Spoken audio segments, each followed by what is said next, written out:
நீங்கள் கேட்கிற துஆ கபூல் செய்யப்பட வேண்டுமாக இருந்தால் உள்ளம் ஒருநிலைப்படுத்தப்பட வேண்டும். நபி ஸல்லல்லாஹு அலைஹி வஸல்லம் அவர்கள் சொன்னார்கள், இன்னல்லாஹ லா யக்பலு துஆ அன் கல்பின் காஃபிலின் லாஹின். பொதுபோக்காக அசம்பந்தமாக இருந்து கொண்டு கேட்கிற, உள்ளத்தோடு கேட்கிற துஆவை அல்லாஹ் கபூல் செய்ய மாட்டான்.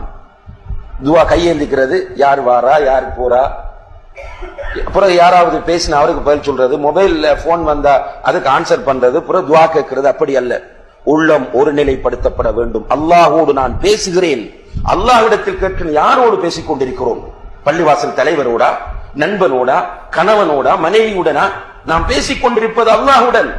உங்களுடைய பெரிய ஒரு பஸ்ஸோடு பேசிக் கொண்டிருக்கிற நேரத்தில் கால் வந்தால் ஆன்சர் பண்ணுவீர்களா? ஆபீஸிலே உங்களுக்கு மேலதிகாரி உங்கள் பக்கத்திலே வந்திருக்கும் போது அவரோடு நீங்கள் பேசிக் கொண்டிருக்கிற நேரத்தில் உங்களுடைய தந்தை கால் எடுத்தால் கூட நீங்கள் ஆன்சர் பண்ணுவீர்களா? ஆனால் அல்லாஹோடு பேசும்போது மாத்திரம் அங்கும் இங்கும் கவனத்தை சிதைத்து அவரோடும் இவரோடும் பேசிக்கொண்டு துஆ கேட்கிறோம். பிறகு துஆ கபூல் செய்யப்படவில்லை என்று சொல்லுகிறோம். உள்ளத்தை ஒருநிலைப்படுத்திய நிலையில் அல்லாஹ்விடத்தில் துஆ கேட்க வேண்டும்.